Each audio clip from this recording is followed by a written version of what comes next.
ਸੋ ਸਤਿ ਸ੍ਰੀ ਅਕਾਲ ਦੋਸਤੋ, ਕੀ ਹਾਲ ਹੈ ਤੁਹਾਡੇ ਸਭ ਦਾ। ਮੈਂ ਤੁਹਾਡਾ ਸਭ ਦਾ ਟੈਕਨੋ ਪੰਜਾਬ ਦੀ ਇਸ ਨਵੀਂ ਵੀਡੀਓ ਦੇ ਵਿੱਚ ਸਵਾਗਤ ਕਰਦਾ ਹਾਂ। ਸੋ ਪਿਛਲੀ ਵੀਡੀਓ ਦੇ ਵਿੱਚ ਅਸੀਂ ਜਾਣਿਆ ਸੀ 3D ਪ੍ਰਿੰਟਿੰਗ ਦੇ ਬਾਰੇ ਕਿ 3D ਪ੍ਰਿੰਟਿੰਗ ਹੁੰਦੀ ਕੀ ਹੈ। ਲੇਕਿਨ ਇਸ ਵੀਡੀਓ ਦੇ ਵਿੱਚ ਅਸੀਂ ਜਾਣਾਂਗੇ 3D ਮਾਡਲਿੰਗ ਦੇ ਬਾਰੇ। ਲੇਕਿਨ ਜੇ ਤੁਸੀਂ 3D ਪ੍ਰਿੰਟਿੰਗ ਬਾਰੇ ਜਾਣਨਾ ਚਾਹੁੰਦੇ ਹੋ ਤੇ ਤੁਸੀਂ ਉਹ ਪਿਛਲੀ ਵੀਡੀਓ ਨਹੀਂ ਦੇਖੀ ਹੈ ਸੋ ਟੈਨਸ਼ਨ ਲੈਣ ਦੀ ਕੋਈ ਗੱਲ ਨਹੀਂ ਹੈ ਜੀ। ਤੁਸੀਂ ਨੀਚੇ ਜਾ ਕੇ ਡਿਸਕ੍ਰਿਪਸ਼ਨ ਦੇ ਵਿੱਚੋਂ ਦੀ ਮੈਂ ਉੱਥੇ ਲਿੰਕ ਦਿੱਤਾ ਪਿਆ, ਉੱਥੇ ਕਲਿੱਕ ਕਰਕੇ ਵੀਡੀਓ ਦੇਖ ਸਕਦੇ ਹੋ। नहीं तो हम मैं ऊपर आई बटन ਦੇ ਵਿੱਚ ਵੀ ਉਹ ਲਿੰਕ ਦੇ ਦਾਂਗਾ, ਉੱਥੋਂ ਜਾ ਕੇ ਵੀ ਤੁਸੀਂ 3D ਪ੍ਰਿੰਟਿੰਗ ਦੀ ਵੀਡੀਓ ਦੇਖ ਸਕਦੇ ਹੋ। ਸੋ ਹੁਣ ਆਪਾਂ ਤੁਹਾਡਾ ਬਿਨਾਂ ਟਾਈਮ ਵੇਸਟ ਕੀਤੇ ਇਸ ਵੀਡੀਓ ਦੀ ਸ਼ੁਰੂਆਤ ਕਰਦੇ ਹਾਂ।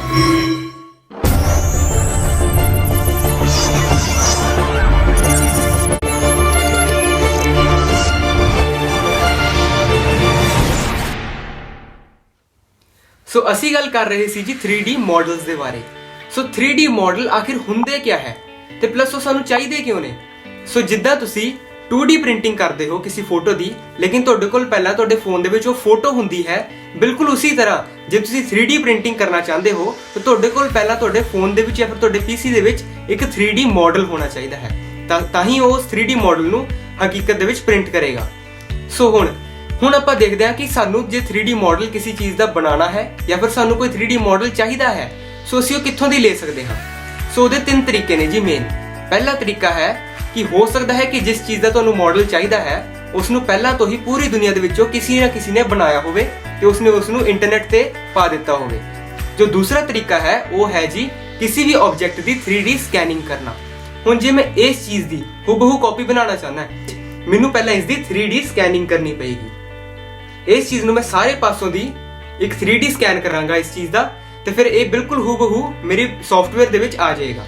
ਇਹਦਾ ਸਾਰੇ ਐਂਗਲਸ ਤੋਂ ਇਹਦੀ ਫੋਟੋ ਇੱਕ ਤਰ੍ਹਾਂ ਦੀ ਆ ਜਾਏਗੀ ਜੋ ਕਿ ਸਟਿਚ ਹੋ ਕੇ ਇੱਕ 3D ਮਾਡਲ ਦੀ ਲੁੱਕ ਲੈ ਲੇਗੀ।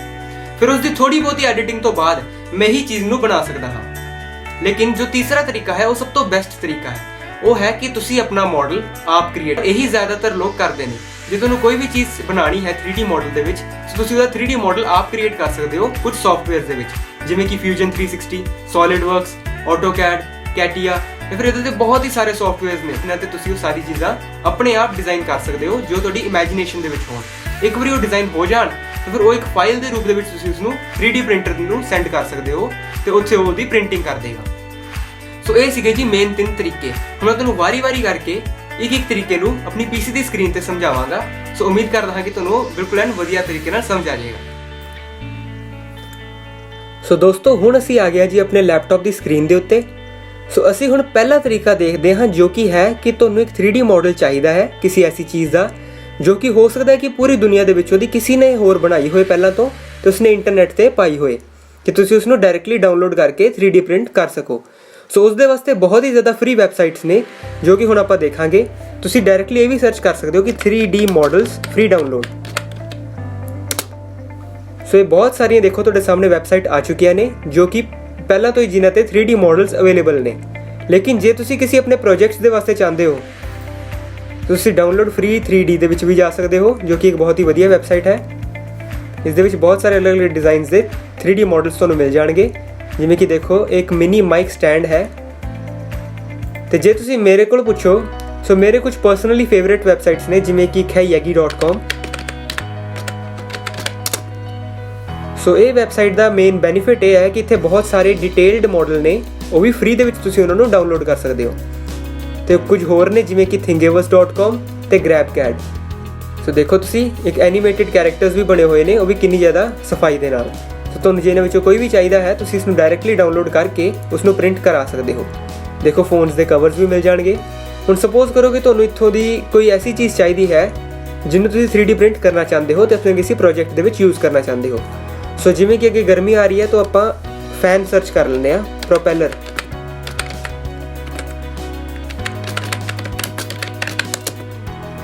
ਪ੍ਰੋਪੈਲਰ ਫੈਨ ਆਪਾਂ ਸਰਚ ਕਰਦੇ ਹਾਂ। ਸੋ ਦੇਖੋ ਕਾਫੀ ਅਲੱਗ-ਅਲੱਗ ਤਰ੍ਹਾਂ ਦੇ ਮੇਰੇ ਕੋਲ ਉਰੇ ਫੈਨ ਆ ਚੁੱਕੇ ਨੇ। ਸੋ ਇਦਾਂ ਹੀ ਤੁਸੀਂ ਦੇਖ ਸਕਦੇ ਹੋ ਕਿ ਕਾਫੀ ਜ਼ਿਆਦਾ ਰਿਜ਼ਲਟ ਸਾਹਮਣੇ ਆ ਚੁੱਕੇ ਨੇ। ਸੋ ਮੈਂ ਕਿਸੇ ਵੀ ਹੋਰ ਪੇਜ ਤੇ ਜਾ ਕੇ ਵੀ ਜਿੱਦਾਂ ਦਾ ਮੈਨੂੰ ਫੈਨ ਚਾਹੀਦਾ ਹੈ ਉੱਦਾਂ ਦਾ ਫੈਨ ਉੱਥੋਂ ਦੀ ਦੇਖ ਸਕਦਾ ਹਾਂ। ਹੁਣ ਜਿਵੇਂ ਕਿ ਮੈਨੂੰ ਇਹ ਠੀਕ ਲੱਗ ਰਿਹਾ ਹੈ ਸੋ ਮੈਂ ਇਸ ਤੇ ਕਲਿੱਕ ਕਰਦਾ ਹਾਂ ਤੇ ਸਾਡੇ ਸਾਹਮਣੇ thingiverse.com ਖੁੱਲ ਚੁੱਕੀ ਹੈ। ਸੋ ਇਸ ਦੀ ਆਪਾਂ ਡਾਊਨਲੋਡ ਆਲ ਫਾਈਲਸ ਤੇ ਕਲਿੱਕ ਕਰਕੇ ਇਸ ਨੂੰ ਡਾਊਨਲੋਡ ਕਰ ਸਕਦੇ ਹਾਂ ਇਸ ਦੇ ਮਾਡਲਸ ਨੂੰ। ਸੋ ਕੁਝ ਹੀ ਸੈਕਿੰਡਸ ਦੇ ਵਿੱਚ ਇਹ ਡਾਊਨਲੋਡ ਹੋਣਾ ਸਟਾਰਟ ਹੋ ਜਾਏਗਾ। ਇੱਥੇ ਤੁਸੀਂ ਕਿਤੇ ਵੀ ਕਲਿੱਕ ਨਹੀਂ ਕਰਨਾ ਹੈ। ਦੇਖੋ ਇਸ ਨੂੰ ਮੈਂ 3D ਆਬਜੈਕਟਸ ਨਾਮ ਦੇ ਇੱਕ ਪਹਿਲਾਂ ਤੋਂ ਹੀ ਵਿੰਡੋਜ਼ 10 ਦੇ ਵਿੱਚ ਫੋਲਡਰ ਹੁੰਦਾ ਹੈ, ਉੱਥੇ ਤੁਸੀਂ ਜਾ ਕੇ ਇਸ ਨੂੰ ਸੇਵ ਕਰ ਸਕਦੇ ਹੋ। ਸੋ ਸੇਵ ਅਸੀਂ ਕਰ ਲਿਆ ਹੈ ਜੀ। ਸੋ ਹੁਣ ਅਸੀਂ ਉੱਥੇ ਚੱਲਦੇ ਹਾਂ। ਸੋ ਇਸ ਨੂੰ ਅਸੀਂ ਐਕਸਟ੍ਰੈਕਟ ਕਰ ਲੈਂਦੇ ਹਾਂ।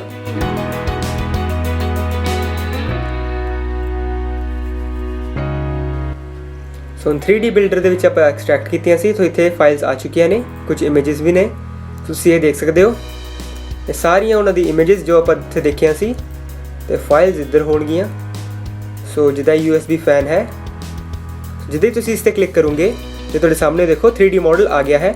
ਤੇ ਤੁਹਾਨੂੰ ਡਾਇਮੈਂਸ਼ਨਸ ਵਾਸਤੇ ਇਹ ਕਹਿ ਰਿਹਾ ਹੈ ਕਿ mm ਦੇ ਵਿੱਚ ਚਾਹੀਦੀ ਹੈ, ਸੈਂਟੀਮੀਟਰ ਦੇ ਵਿੱਚ, ਇੰਚਸ ਦੇ ਵਿੱਚ, ਫੀਟ ਦੇ ਵਿੱਚ, ਜਾਂ ਫਿਰ ਮੀਟਰ ਦੇ ਵਿੱਚ, ਜਾਂ ਫਿਰ ਮਾਈਕਰੋਮੀਟਰ ਦੇ ਵਿੱਚ। ਤੁਸੀਂ ਇਹਨਾਂ ਵਿੱਚ ਜਿਹੜੀ ਚੂਜ਼ ਕਰਨੀ ਚਾਹੋ ਕਰ ਸਕਦੇ ਹੋ, ਲੇਕਿਨ ਪ੍ਰੈਫਰ ਇਹੀ ਕੀਤਾ ਜਾਂਦਾ ਹੈ ਕਿ ਤੁਸੀਂ mm ਹੀ ਰਹਿਣ ਦਿਓ। ਇਸ ਨੂੰ ਕਲਿੱਕ ਕਰ ਦਿਓ। ਸੋ ਇਹ ਹੁਣ ਤੁਹਾਡੇ ਕੋਲ 3D ਮਾਡਲ ਉਰੇ ਆ ਚੁੱਕਿਆ ਹੈ। ਸੋ ਤੁਸੀਂ ਇਸ ਨੂੰ ਰੋਟੇਟ ਕਰਕੇ ਵੀ ਦੇਖ ਸਕਦੇ ਹੋ। ਔਰ ਜਿਵੇਂ ਹੀ ਤੁਸੀਂ ਇਹ ਕਿਸੇ 3D ਪ੍ਰਿੰਟਰ ਨੂੰ ਦੋਗੇ, ਸੋ ਇਸ ਨੂੰ ਸਲਾਈਸ ਕਰਕੇ ਇਸ ਨੂੰ ਪ੍ਰਿੰਟ ਕਰਕੇ ਤੁਹਾਡੇ ਬਾਹਰ ਕੱਢ ਦੇਗਾ। ਸੋ ਹੁਣ ਆਪਾਂ ਦੂਸਰੇ ਤਰੀਕੇ ਤੇ ਚੱਲਦੇ ਹਾਂ ਜੀ, ਜੋ ਕਿ ਹੈ ਸਕੈਨਿੰਗ ਦਾ। ਸੋ ਕਿਸੇ ਵੀ ਮਾਡਲ ਨੂੰ ਸਕੈਨ ਕਰਨ ਵਾਸਤੇ ਵੀ ਬਹੁਤ ਸਾਰੇ ਅਲੱਗ-ਅਲੱਗ ਤਰੀਕੇ ਨੇ, ਜਿਵੇਂ ਕਿ ਲੇਜ਼ਰ ਸਕੈਨਿੰਗ ਕਰਨਾ ਜਾਂ ਫਿਰ ਫੋਟੋਗ੍ਰਾਫਿਕ ਸਕੈਨਿੰਗ ਕਰਨਾ। ਸੋ ਬੇਸਿਕਲੀ ਲੇਜ਼ਰ ਸਕੈਨਿੰਗ ਦੇ ਵਿੱਚ ਕੀ ਹੁੰਦਾ ਹੈ ਕਿ ਇੱਕ ਲੇਜ਼ਰ ਬੀਮ ਉਸ ਆਬਜੈਕਟ ਤੇ ਜਾ ਕੇ ਵੱਜਦੀ ਹੈ। ਸੋ ਉਸ ਤੋਂ ਉਹ ਦੂਰੀ ਦਾ ਅੰਦਾਜ਼ਾ ਲਗਾਉਂਦੀ ਹੈ ਕਿ ਕੋਈ ਵੀ ਸਰਫੇਸ ਕਿੰਨਾ ਕੁ ਦੂਰ ਹੈ। ਸੋ ਇਸ ਤਰੀਕੇ ਨਾਲ ਉਹ ਸਕੈਨਿੰਗ ਕਰਕੇ ਸਾਡੇ ਕੋਲ ਉਹ ਆਬਜੈਕਟ ਨੂੰ 3D ਦੇ ਵਿੱਚ ਕ੍ਰੀਏਟ ਕਰ ਦਿੰਦੀ ਹੈ ਸੌਫਟਵੇਅਰ ਦੇ ਵਿੱਚ। ਜੋ ਦੂਸਰਾ ਤਰੀਕਾ ਹੁੰਦਾ ਹੈ ਉਹ ਹੈ ਜੀ ਫੋਟੋਗ੍ਰਾਫਿਕ, ਮਤਲਬ ਕਿ ਇੱਕ ਆਬਜੈਕਟ ਦੀਆਂ ਬਹੁਤ ਸਾਰੀਆਂ ਫੋਟੋਜ਼ ਖਿੱਚੀਆਂ ਜਾਂਦੀਆਂ ਨੇ ਅਲੱਗ-ਅਲੱਗ ਡਾਇਰੈਕਸ਼ਨ ਤੋਂ, ਅਲੱਗ-ਅਲੱਗ ਐਂਗਲਸ ਤੋਂ, ਤੇ ਬਾਅਦ 'ਚੋਂ ਸਾਰੀਆਂ ਫੋਟੋਜ਼ ਨੂੰ ਕੰਬਾਈਨ ਕਰਕੇ ਉਸ ਨੂੰ 3D ਬਣਾ ਦਿੱਤਾ ਜਾਂਦਾ ਹੈ, 3D ਮਾਡਲ। ਸੋ ਉਹ ਤਰੀਕਾ ਹੁੰਦਾ ਹੈ ਜੀ ਸਕੈਨਿੰਗ ਦਾ। ਸੋ ਹੁਣ ਆਪਾਂ ਆਪਣੇ ਥਰਡ ਤਰੀਕੇ ਤੇ ਆ ਜਾਂਦੇ ਹਾਂ, ਜੋ ਕਿ ਹੈ ਆਪਣੇ ਆਪ ਮਾਡਲਸ ਨੂੰ ਬਣਾਉਣਾ, 3D ਮਾਡਲਿੰਗ ਆਪਣੇ ਆਪ ਕਰਨੀ। ਸੋ ਉਸ ਦੇ ਵਾਸਤੇ ਮੈਂ Fusion 360 ਖੋਲ ਰਿਹਾ ਜੀ, ਜੋ ਕਿ ਮੈਂ ਪਹਿਲਾਂ ਤੋਂ ਡਾਊਨਲੋਡ ਕੀਤਾ ਹੋਇਆ ਹੈ। ਜੇ ਤੁਸੀਂ Fusion 360 ਡਾਊਨਲੋਡ ਕਰਨਾ ਵੀ ਸਿੱਖਣਾ ਚਾਹੁੰਦੇ ਹੋ, ਇਹ ਤੁਹਾਨੂੰ ਫ੍ਰੀ ਦੇ ਵਿੱਚ ਅਵੇਲੇਬਲ ਕਿਵੇਂ ਹੋ ਸਕਦਾ ਹੈ, ਤੁਸੀਂ ਕਮੈਂਟ ਦੇ ਵਿੱਚ ਲਿਖ ਸਕਦੇ ਹੋ। ਸੋ ਅਸੀਂ ਉੱਤੇ ਵੀ ਇੱਕ ਵੀਡੀਓ ਪਾਵਾਂਗੇ ਕਿ ਤੁਸੀਂ ਫ੍ਰੀ ਦੇ ਵਿੱਚ ਇਹ ਸੌਫਟਵੇਅਰ ਨੂੰ ਡਾਊਨਲੋਡ ਕਰਕੇ ਕਿਵੇਂ ਯੂਜ਼ ਕਰ ਸਕਦੇ ਹੋ। ਸੋ ਹੁਣ ਤੁਸੀਂ ਦੇਖ ਸਕਦੇ ਹੋ ਜੀ ਕਿ ਸਾਡੇ ਸਾਹਮਣੇ ਸਾਡਾ Fusion 360 ਦਾ ਯੂਜ਼ਰ ਇੰਟਰਫੇਸ ਖੁੱਲ ਚੁੱਕਿਆ ਹੈ। ਸੋ ਇੱਥੇ ਸਾਰੇ ਸਾਨੂੰ ਟੂਲਸ ਦਿੱਤੇ ਗਏ ਨੇ 3D ਮਾਡਲਿੰਗ ਕਰਨ ਵਾਸਤੇ। ਸੋ ਇਹ ਸਾਨੂੰ ਵਰਕਸਪੇਸ ਦਿੱਤਾ ਪਿਆ ਹੈ। ਇਸ ਵਰਕਸਪੇਸ ਤੇ ਅਸੀਂ ਆਪਣਾ ਮਾਡਲ ਕ੍ਰੀਏਟ ਕਰਦੇ ਹਾਂ। ਸੋ ਇਸੇ ਤਰੀਕੇ ਨਾਲ ਮੈਂ ਤੁਹਾਨੂੰ ਇੱਕ ਛੋਟਾ ਜਿਹਾ ਉਰੇ 3D ਮਾਡਲ ਕ੍ਰੀਏਟ ਕਰਕੇ ਦਿਖਾਣਾ, ਜਿਵੇਂ ਕਿ ਅਸੀਂ ਸਕੈਚ ਕਰਾਂਗੇ ਤੇ ਸਾਡੇ ਸਾਹਮਣੇ ਸਾਰੇ ਪਲੇਨ ਆ ਗਏ ਨੇ ਤਿੰਨੋਂ। ਸੋ ਅਸੀਂ ਬੇਸ ਪਲੇਨ ਤੇ, ਮਤਲਬ ਕਿ ਜਿਹੜਾ XY ਪਲੇਨ ਹੈ, ਉੱਤੇ ਕਰਾਂਗੇ। ਸੋ ਮੈਂ ਇੱਕ ਸਰਕਲ ਬਣਾਉਣਾ, ਔਰ ਤੁਹਾਨੂੰ ਬਣਾਉਂਦੇ ਟਾਈਮ ਡਾਇਮੈਂਸ਼ਨਸ ਦਾ ਖਿਆਲ ਰੱਖਣਾ ਬਹੁਤ ਜ਼ਿਆਦਾ ਜ਼ਰੂਰੀ ਹੈ। ਸੋ ਹੁਣ ਆਪਾਂ ਆਪਣੇ ਕੀਬੋਰਡ ਤੇ ਜੇ ਡੀ ਪ੍ਰੈਸ ਕਰਦੇ ਹਾਂ ਤਾਂ ਆਟੋਮੈਟਿਕਲੀ ਡਾਇਮੈਂਸ਼ਨਸ ਦਾ ਸਾਡੇ ਕੋਲ ਟੂਲ ਆ ਜਾਂਦਾ ਹੈ, ਜਿੱਥੋਂ ਤੇ ਅਸੀਂ ਦੀ ਫਿਕਸ ਡਾਇਮੈਂਸ਼ਨ ਕਰ ਸਕਦੇ ਹਾਂ। ਸੋ ਮੈਂ ਇਹਨੂੰ ਰੱਖਦਾ ਜੀ 50, ਔਰ ਇਹ mm ਦੇ ਵਿੱਚ ਹੈ। ਸੋ 50 mm ਮਤਲਬ ਕਿ 5 ਸੈਂਟੀਮੀਟਰ ਦੇ ਕਰੀਬ ਹੈ। ਸੋ ਜੇ ਆਪਾਂ ਹੁਣ ਇਹਨੂੰ ਫਿਨਿਸ਼ ਸਕੈਚ ਕਰ ਦਈਏ, ਸਾਡੇ ਕੋਲ ਇਹ XY ਪਲੇਨ ਤੇ ਇੱਕ ਸਰਕਲ ਬਣ ਗਿਆ। ਲੇਕਿਨ ਇਹਨੂੰ ਜ਼ੂਮ ਆਊਟ ਕਰਕੇ ਜਿਵੇਂ ਤੁਹਾਨੂੰ ਇਹਨੂੰ ਇਦਾਂ ਦਿਖਾਵਾਂ, ਤੇ ਸਾਡਾ ਹੁਣ ਆਪਾਂ ਇਹਨੂੰ ਐਕਸਟਰੂਡ ਕਰਾਂਗੇ। ਐਕਸਟਰੂਡ ਮਤਲਬ ਹੁਣ ਅਸੀਂ ਇਸ ਨੂੰ 2D ਸ਼ੇਪ ਤੋਂ 3D ਬਣਾਵਾਂਗੇ ਇਸ ਐਕਸਟਰੂਡ ਕਮਾਂਡ ਨਾਲ। ਸੋ ਇਸ ਤਰੀਕੇ ਨਾਲ ਹੁਣ ਅਸੀਂ ਇਸ ਨੂੰ ਉਰੋਂ ਗ੍ਰੈਬ ਕਰਕੇ ਬਾਹਰ ਕੱਢ ਸਕਦੇ ਹਾਂ, ਔਰ ਇਸੇ ਆਪਣੀ ਹਾਈਟ ਡਿਫਾਈਨ ਕਰ ਸਕਦੇ ਹਾਂ ਕਿ ਸਾਨੂੰ ਇਸ ਨੂੰ ਕਿੰਨਾ ਬਾਹਰ ਕਰਨਾ ਹੈ। ਸੋ ਆਪਾਂ ਉਰੇ 80 ਕਰ ਦਿੰਦੇ ਹਾਂ। ਸੋ ਤੁਸੀਂ ਦੇਖ ਸਕਦੇ ਹੋ ਜੀ ਕਿ ਹੁਣ ਤੁਹਾਡੇ ਸਾਹਮਣੇ ਇੱਕ 3D ਦੇ ਵਿੱਚ ਸਿਲੰਡਰ ਕ੍ਰੀਏਟ ਹੋ ਚੁੱਕਿਆ ਹੈ। ਇੱਦਾਂ ਹੀ ਤੁਸੀਂ ਜਿਹੜੀ ਸ਼ੇਪ ਚਾਹੇ ਉਹ 3D ਦੇ ਵਿੱਚ ਕ੍ਰੀਏਟ ਕਰ ਸਕਦੇ ਹੋ, ਤੇ ਉਸੇ ਤਰੀਕੇ ਨਾਲ ਆਪਣੇ 3D ਮਾਡਲਸ ਕ੍ਰੀਏਟ ਕਰ ਸਕਦੇ ਹੋ। ਇਹ ਜਸਟ ਇੱਕ ਮੈਂ ਐਗਜ਼ਾਮਪਲ ਲਈ ਤੁਹਾਨੂੰ ਇੱਕ ਬੇਸਿਕ ਸ਼ੇਪ ਬਣਾਈ ਸੀ। ਇੱਦਾਂ ਹੀ ਤੁਸੀਂ ਹੋਰ ਵੀ ਜੇ ਪਲੇਨਸ ਚਾਹੋ, ਜਿਵੇਂ ਕਿ ਇੱਕ ਵਾਰੀ ਫੇਰ ਮੈਂ ਇਸੀ ਪਲੇਨ ਤੇ ਹੋਰ ਸ਼ੇਪਸ ਵੀ ਤੁਹਾਨੂੰ ਬਣਾ ਕੇ ਦਿਖਾਣਾ।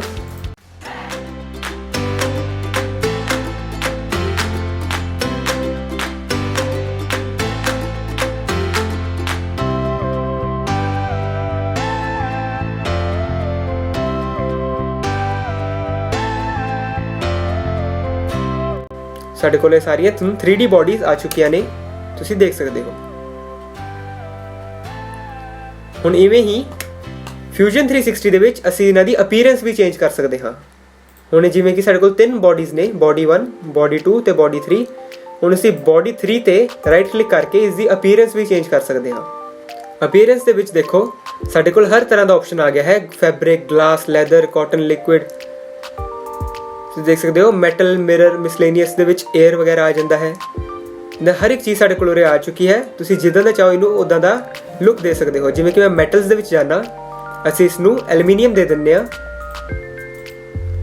ਔਰ ਹੁਣ ਐਲੂਮੀਨੀਅਮ ਵੀ ਹਰ ਕਲਰ ਦੇ ਵਿੱਚ ਆ ਗਈ ਹੈ। ਸੋ ਮੈਂ ਇਸ ਨੂੰ ਇਹ ਵਾਲੀ ਐਲੂਮੀਨੀਅਮ ਦੇ ਦਿੰਦਾ ਲੁੱਕ। ਸੋ ਹੁਣ ਇਹ ਐਲੂਮੀਨੀਅਮ ਦਾ ਬਣ ਚੁੱਕਿਆ ਹੈ। ਪੋਲਿਸ਼ਡ ਐਲੂਮੀਨੀਅਮ ਦੇ ਦਿੰਦੇ ਆ ਜਾਂ ਫਿਰ ਬ੍ਰੇਡਡ ਜਾਂ ਫਿਰ ਨਰਲਡ ਐਲੂਮੀਨੀਅਮ ਦੇ ਦਿੰਦੇ ਆ। ਸੋ ਤੁਸੀਂ ਦੇਖ ਸਕਦੇ ਹੋ ਕਿ ਇਸ ਤਰੀਕੇ ਨਾਲ ਇਹਦਾ ਟੈਕਸਚਰ ਵੀ ਬਦਲ ਗਿਆ।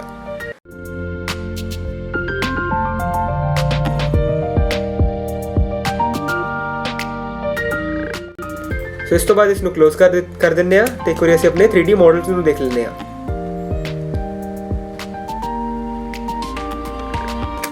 ਸੋ ਤੁਸੀਂ ਦੇਖ ਸਕਦੇ ਹੋ ਕਿ ਹੁਣ ਜੇ ਅਸੀਂ ਇਹਨਾਂ ਨੂੰ ਸੇਵ ਕਰ ਲਈਏ ਤਾਂ ਉਸ ਤੋਂ ਬਾਅਦ ਬਸ ਇੱਕ ਕੰਮ ਰਹਿ ਜਾਂਦਾ ਹੈ, ਉਹ ਹੈ ਇਹਨਾਂ ਦੀ ਸਲਾਈਸਿੰਗ। ਸਲਾਈਸਿੰਗ ਦਾ ਮਤਲਬ ਹੈ ਜੀ ਕਿ 3D ਪ੍ਰਿੰਟਰ ਦੇ ਵਿੱਚ ਜਾਣ ਤੋਂ ਪਹਿਲਾਂ ਇੱਕ ਸੌਫਟਵੇਅਰ ਐਸਾ ਹੁੰਦਾ ਹੈ ਜਿਹਨੂੰ ਕਹਿੰਦੇ ਨੇ ਸਲਾਈਸਰ। ਉਹ ਸੌਫਟਵੇਅਰ ਇਹ ਸਾਰੇ ਇੱਕ ਆਬਜੈਕਟ ਨੂੰ ਲੇਅਰਸ ਦੇ ਵਿੱਚ ਡਿਵਾਈਡ ਕਰ ਦਿੰਦਾ ਹੈ, ਜੋ ਕਿ 3D ਪ੍ਰਿੰਟਰ ਨੂੰ ਦੱਸਦਾ ਹੈ ਕਿ ਉਸ ਨੂੰ ਕਿਸ ਟਾਈਮ ਤੇ, ਕਿਹੜੀ ਪੋਜੀਸ਼ਨ ਤੇ, ਕਿਹੜੀ ਲੇਅਰ ਤੇ ਕਿੰਨਾ ਮਟੀਰੀਅਲ ਸਿੱਟਣਾ ਹੈ।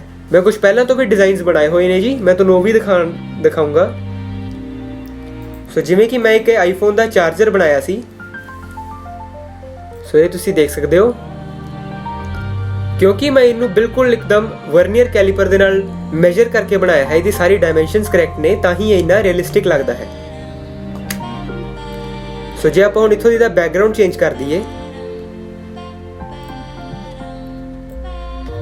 ਤੇ ਇਸ ਦੀ ਗ੍ਰਿਡ ਨੂੰ ਆਫ ਕਰ ਦਈਏ, ਸੋ ਤੁਸੀਂ ਦੇਖ ਸਕਦੇ ਹੋ ਕਿ ਕਿੰਨਾ ਰੀਅਲਿਸਟਿਕ ਲੱਗਦਾ ਹੈ। ਸੋ ਇਦਾਂ ਹੀ ਨਹੀਂ, ਅਸੀਂ ਇਸ ਦੇ ਵਿੱਚ ਹੋਰ ਵੀ ਬਹੁਤ ਕੁਝ ਕਰ ਸਕਦੇ ਹਾਂ ਫਿਊਜ਼ਨ 360 ਦੇ ਵਿੱਚ। ਜਿਵੇਂ ਕਿ ਅਸੀਂ ਜਨਰੇਟਿਵ ਡਿਜ਼ਾਈਨ ਕਰ ਸਕਦੇ ਹਾਂ, ਇਸੀ ਚੀਜ਼ ਨੂੰ ਰੈਂਡਰ ਵੀ ਕਰ ਸਕਦੇ ਹਾਂ, ਇਸ ਦੀ ਐਨੀਮੇਸ਼ਨ ਵੀ ਕ੍ਰੀਏਟ ਕਰ ਸਕਦੇ ਹਾਂ, ਇਸ ਦੀ ਸਿਮੂਲੇਸ਼ਨ ਬਣਾ ਸਕਦੇ ਹਾਂ ਕਿ ਕਿੱਥੇ ਕਿੱਥੇ ਕਿੰਨਾ ਫੋਰਸ, ਕਿੰਨੀ ਹੀਟ ਪੈ ਰਹੀ ਹੈ। ਇਸ ਨੂੰ ਮੈਨੂਫੈਕਚਰ ਕਰਨ ਵਾਸਤੇ ਰੈਡੀ ਕਰ ਸਕਦੇ ਹਾਂ CNC ਮਸ਼ੀਨਸ ਦੇ ਵਿੱਚ। ਇਸ ਦੀ ਡਰਾਇੰਗ ਵੀ ਕਰ ਸਕਦੇ ਹਾਂ। ਇਹ ਆਪਾਂ ਸਾਰੀ ਚੀਜ਼ਾਂ ਇਸ ਦੇ ਵਿੱਚ ਕਰ ਸਕਦੇ ਹਾਂ ਫਿਊਜ਼ਨ 360 ਦੇ ਵਿੱਚ। ਔਰ ਇਹ ਮੈਂ ਤੁਹਾਨੂੰ ਇਸ ਦੀ ਟਾਈਮਲਾਈਨ ਤੋਂ ਇਹ ਦਿਖਾਉਂਦਾ ਵੀ ਇਹ ਚੀਜ਼ ਬਣੀ ਕਿਵੇਂ ਹੈ। ਸੋ ਇਸ ਨੂੰ ਪਹਿਲਾਂ ਅਸੀਂ এনवायरमेंट ਨੂੰ ਇਹ ਤੇ ਗ੍ਰਿਡ ਨੂੰ ਔਨ ਕਰ ਦਿੰਨੇ ਆ। ਸੋ ਹੋਮ ਤੇ ਜਾ ਕੇ ਹੁਣ ਇਹ ਪਲੇ ਕਰਦੇ ਆ ਤਾਂ ਕਿ ਤੁਹਾਨੂੰ ਪਤਾ ਲੱਗੇ ਕਿ ਇਹ ਚੀਜ਼ ਬਣੀ ਕਿਵੇਂ।